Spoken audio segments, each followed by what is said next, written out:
We can either have a Biden presidency or a Trump presidency. So let's talk about each one, okay? And in the long run, which will be better for progressive.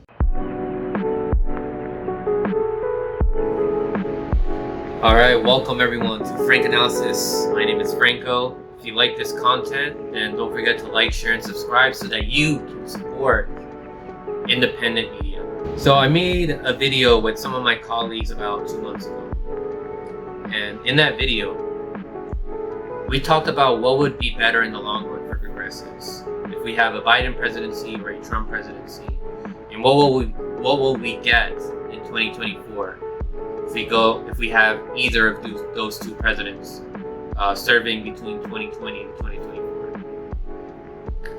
And there were good points that were brought up on both sides. I didn't get a chance to speak enough on that because I was moderating, so I'm going to be sharing most of my thoughts here on that issue. And I'm just going to say up front that I don't vote or shame people.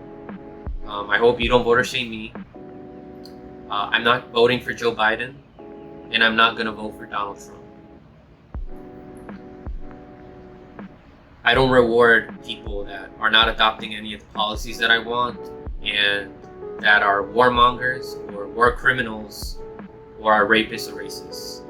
So that's on me. That's what I decide to do. Is I don't reward people like that, and I don't reward people who cheat on primaries or elections. So the DNC colluded with Hillary Clinton in 2016, and they colluded in 2020 to rig the primaries against outsider candidates like Bernie Sanders, Tulsi Gabbard, Andrew Yang. So I'm not rewarding that kind of behavior. I'm just going to talk here hypothetically what I think would happen. I'm making educated guesses, and then you can make of this information what you will. We can either have a Biden presidency or a Trump presidency. So let's talk about each one, okay? And in the long run, which will be better for progressives. Let's look at the option first with Biden. Let's say that Joe Biden wins. He's not going to serve a full 4 years. He said that Kamala Harris, his VP pick, is going to finish the term for him. And then that VP is going to run for president again in 2024. And if it's Kamala Harris, she could probably run again in 2028. She could win in 2024 and 2028. It is possible for her to win, and it's possible. And if she wins, then that means what? 8 years post 2024 that's 12 years, 12 more years of neoliberalism. That's if Biden wins, and if the Democrats keep winning. Now, an argument that I've heard people make, and I thought it was a good argument, is that people need to experience the horribleness of Joe Biden in order for them to realize that we need to have a progressive run for office and to vote for a progressive and to stop voting for people like Joe Biden who are corporate Democrats. And I thought that was a good argument, but the thing is that conservatives are not going to see that. If they experience the horribleness of Joe Biden, people who are conservative and independents who lean to the right, who are more on the conservative side, on the libertarian side, they're not going to think that the solution is to vote for a progressive Democrat. They're not going to trust them anymore, especially after the nonsense that Bernie Sanders has been doing recently of bowing down to Joe Biden and the establishment after they cheated him. And the squad, like AOC and Ilhan Omar, are endorsing and receiving endorsements from Nancy Pelosi and are not endorsing other progressive candidates who are trying to unseat the establishment candidates. And these people see that. They think they're gonna group all these people as a whole, like the AOCs, the Ilhan Omars. They're gonna group them together as the Democratic Party, and they're not gonna want to vote for them. They're gonna think that they're all the same, and that we're gonna keep experiencing horribleness under whichever Democrat we have.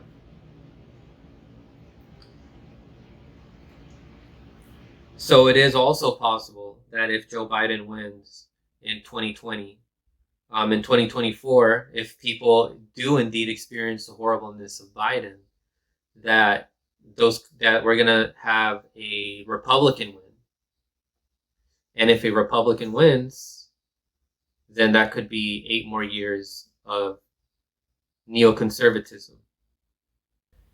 Now, there's people saying that we can primary Joe Biden, but I don't think that it's possible.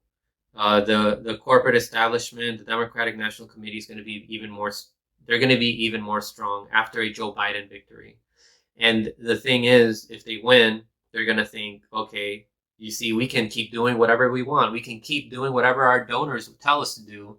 And these foolish progressives, these foolish people are going to keep voting for us anyway. Because all we have to do is say that we're worse than the Republicans while not adopting any of the progressive policies that they want us to. And that's what I keep telling people. You know, your vote is your leverage. If you tell them that you're not going to vote for them, then if they lose and they blame you, you tell them, yeah, you should have adopted the things that I wanted, and then I would have voted for you. But because you didn't, I didn't vote for you. So then they can re-strategize next time and think, okay, we have to adopt some progressive policies to get these people to vote for us, or else we're going to keep losing to Republicans.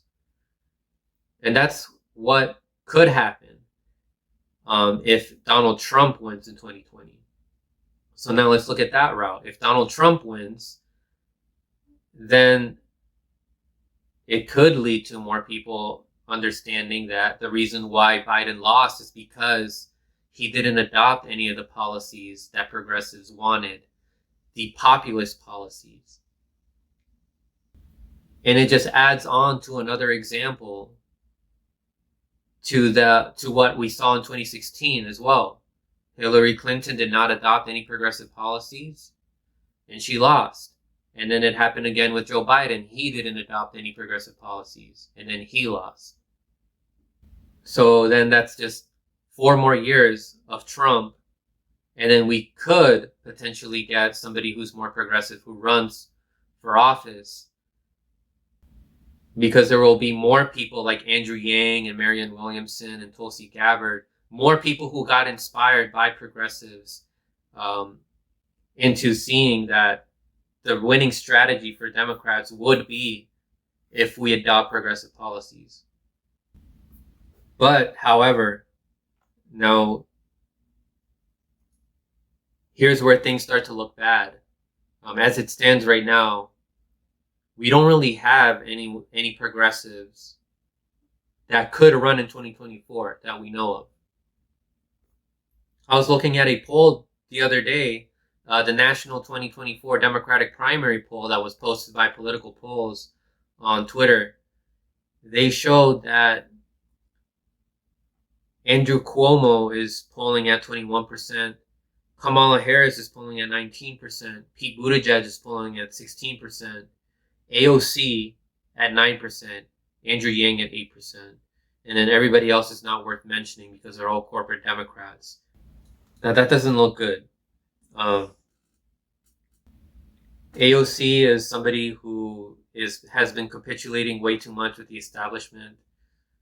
And she focuses way too much on social issues, which is not going to help her out in a national election. She's not going to get any Southern votes. And she could get them if she focused more on economic policies. Andrew Yang, his UBI policy is fantastic, but he's not adopting things like single-payer healthcare. And his foreign policy is indistinguishable from that of the corporate Democrats. And again, if Joe Biden wins, I think that the Democratic Party will just become more corporatist. Just to reiterate, it's because they see it as a winning strategy anyway. That they can just keep running on being better than the Republicans. And no, Joe Biden will not be pushed to the left. He's never been pushed to the left. Social issues are different. Social issues don't affect the pockets of his donors for any president's donor, but as far as any time in history, no president has ever been pushed to the left. The only time you can have lefty policies is if the president already comes with far left policies, and then they come into office and then they just put out left policies instead of far left policies. And no, Donald Trump will not take away any LGBTQ rights. Whenever you have social rights that are given to the people, you can never go backwards. And that's why the court prevented him from taking away trans rights. So in the long run, I do think that Trump would be better for progressives. I'm not saying to vote for Trump. I'm not going to vote for Trump. But if he wins, it forces the Democrats to at least think about more on how they can re-strategize.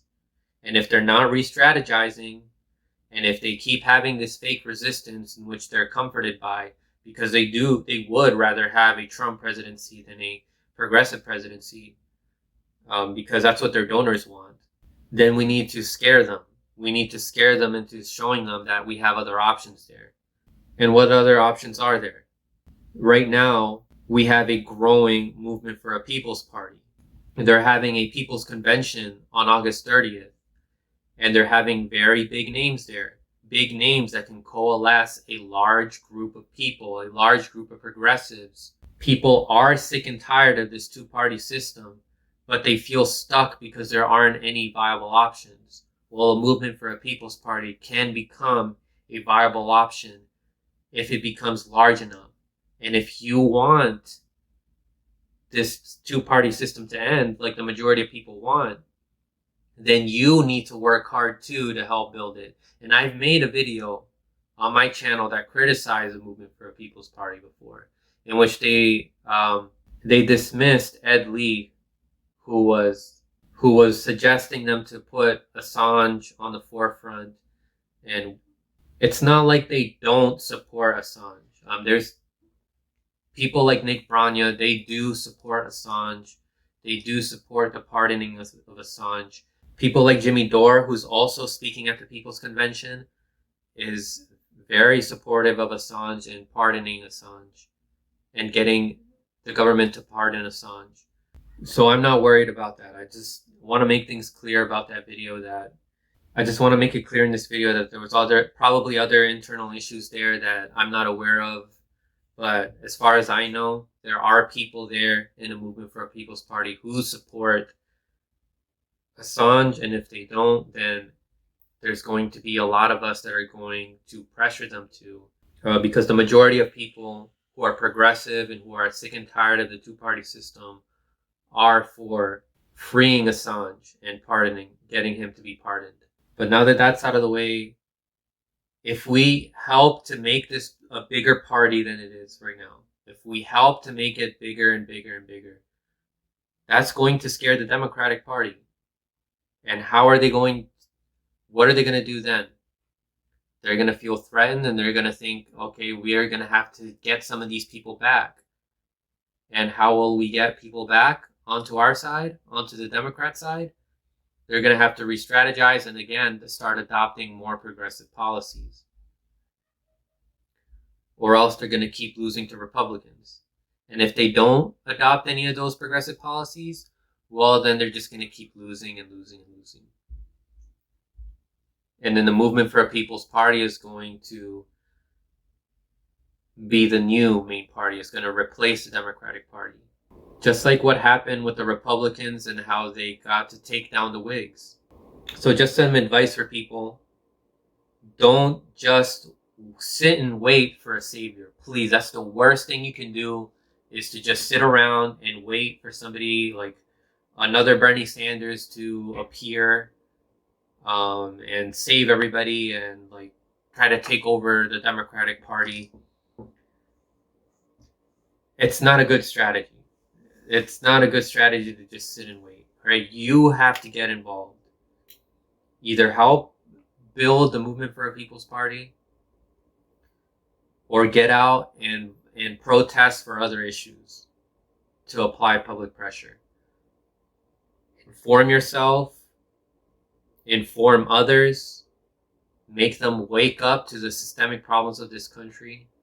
Because the more people who are awake, the more people who we have realizing that the Democrats and the Republicans are not their friends, and the more power we have on our side to fight back against this establishment and apply more public pressure so that we can actually get the things that we want. So that's all I have for you guys today. Just remember, inform yourself. Don't sit and wait for a hero.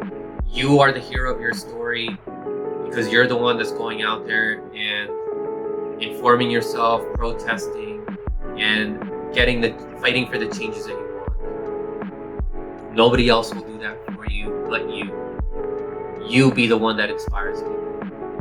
And as always, if you like this content and if you want to support independent channels like this so that we can fight against the establishment machine, like, share, and subscribe. Stay informed.